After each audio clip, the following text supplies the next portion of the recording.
ท่วมแน่พายุเบิ้งตาน้ำล้นครับน้องนี่มาเต็ม10 ปีแล้วเนี่ย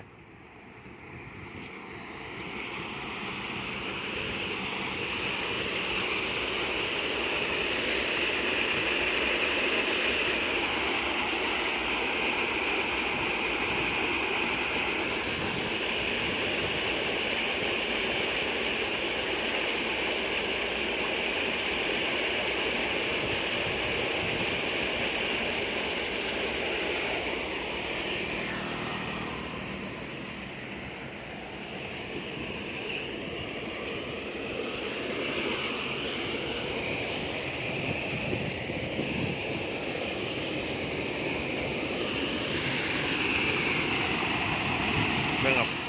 บรรยากาศเจอพายุเข้าไปนะ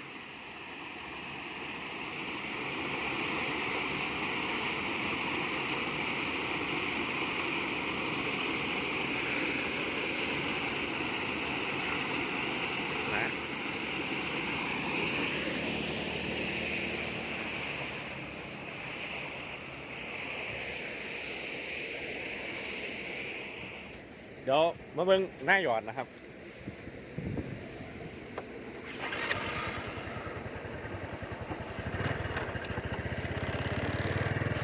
หน้าหยอด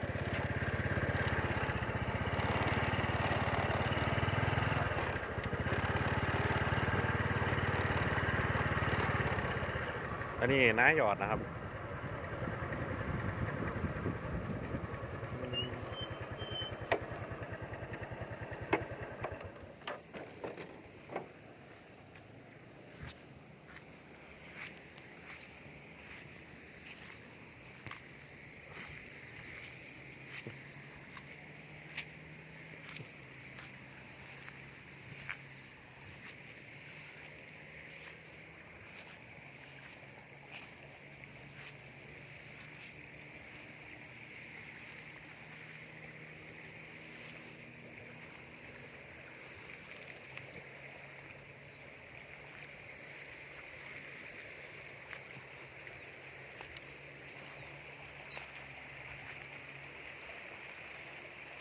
หน้าหยอดนะครับ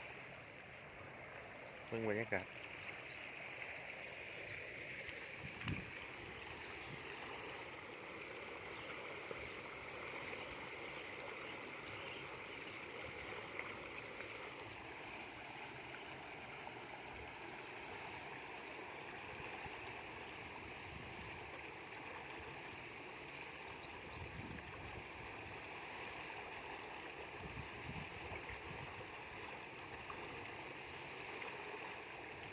ผมมาใส่ทอเมตรยี่เนี่ยไปตะโดนแล้วครับนะขาด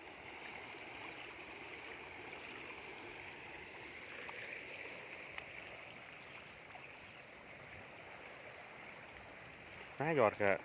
ได้ผลดีนะครับขันฝนดีได้เนี่ยขันฝนบ่ดีเนี่ยโอ้ยหญ้า